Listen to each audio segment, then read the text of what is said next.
মুক্ত হৈ যাবা কিন্তু যদি মোৰ কথা এটাও নামানা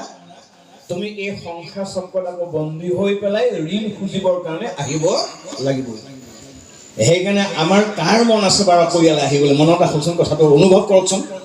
আমি যিটো জেগাত জন্ম হৈছো যিটো জেগাত আমি আছিলো কিমান সৰু এটা জেগা তাতে দুটা বস্তু আমি পাইছিলো এটা হ'ল মূত্ৰ এটা হ'ল বিষ্ঠা তাতে আমি জন্ম হৈছো তাতে আমি সেইখন ঘৰ নাছিলো এই ঘৰখন চিনাকি হোৱা ভকতে বা বৈষ্ণৱে বা মানুহে ক'ব নেকি যে আকৌ মই তালৈ যাওঁ বুলি আমি কিমান এটা বেয়া জেগাত আমি পাই গ'লো এই পবিত্ৰ জেগাটো পোৱাৰ পাছত যদি তোমালোকে মোৰ কথা নামানা আকৌ তোমালোক আগৰ জেগালৈ গুচি যাব লাগিব সেইকাৰণে গীতাৰ পৰা ভগৱান মহাপুৰুষ মাধৱদেৱে লিখিছে ইয়াৰ ওপৰত মনুষ্য জনম পাই হৰিক ভজিলা অৱশ্যে হইবা ভাই তৃণ তৰুশিলা যে মানুহৰ জন্ম পাই যদি মোৰ কথা নামানা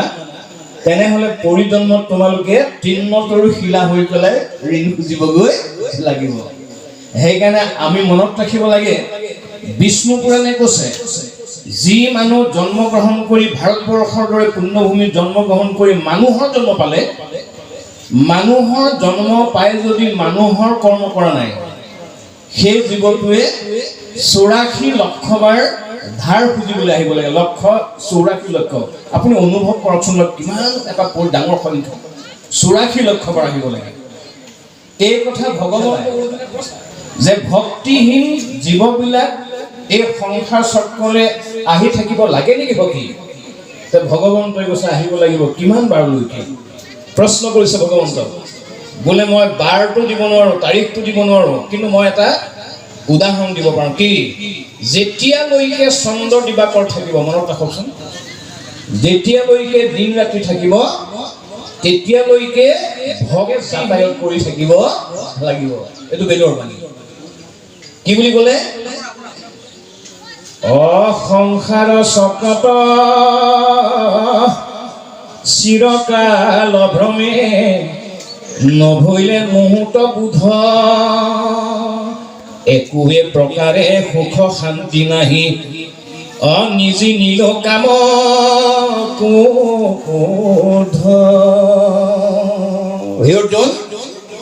মই জীৱক নিৰ্বাচন কৰি থৈছো যি জীৱই মানুহৰ জন্ম পাই ভাৰতবৰ্ষৰ দৰে পুণ্যভূমিত জন্মগ্ৰহণ কৰি কাম ক্ৰোধ লোভ মোহ ত্যাগ কৰা নাই ঈশ্বৰৰ নাম লৈছে যদি এইকেইটা ত্যাগ কৰা নাই পৰিজন্মত তেওঁলোকে ধাৰ খুজিবলৈ আহিব লাগিবই এতিয়া আমি কোৱা কথাখিনি আমি কাকো চাব নালাগে আমি নিজক চাব লাগে যে এইকেইটা বৃত্তি মোৰ গাত আছে নেকি যদি আছে আপুনি মনত ৰাখক যে ইয়ালৈ আপুনি চন্দ্ৰ দিবাকৰ দিন ৰাতি থকালৈকে যাতায়াত কৰি থাকিব লাগিব সেইকাৰণে কৈছে গুৰু উপদেশ নাহি শাস্ত্ৰকো নাজানে ইমান ধুনীয়াকৈ পবিত্ৰ বাণী প্ৰকাশ কৰিছে গোসাঁই যে গুৰু উপদেশ নাহি শাস্ত্ৰকো নাজানে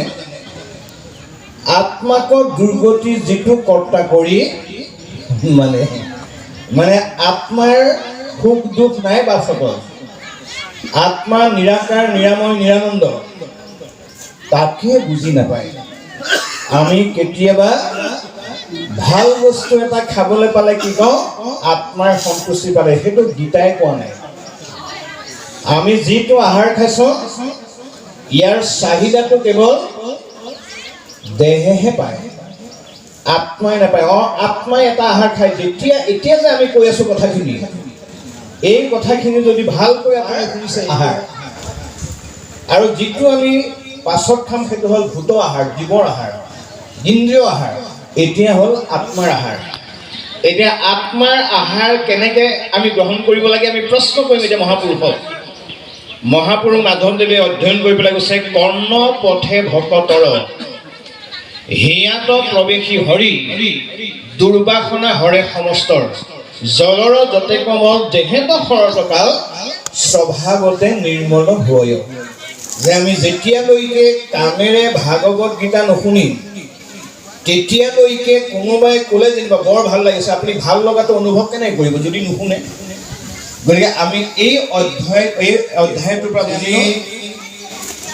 ভক্তিৰ বলত জীৱ মুক্তি হ'ব পাৰে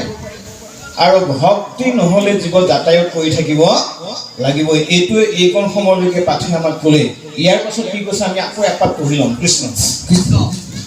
কৃষ্ণ গুৰুমুনি বা সমস্ত বৌসকল আইসকল, আমাৰ যিহেতুকে এষাৰ নাম হ'ব, নামখৰৰভাৱে শৰাৰচন কৰিবলৈ আমি আমন্ত্ৰণ কৰি অনা লখিমপুৰ জিলাৰ নৱতা বাবক শৰাই চৰিবৰ কাৰণে আমি খুৱাই ধৰা হৈছোঁ। কৃষ্ণ আৰু লগতে আজি দিনৰ ভাগৰ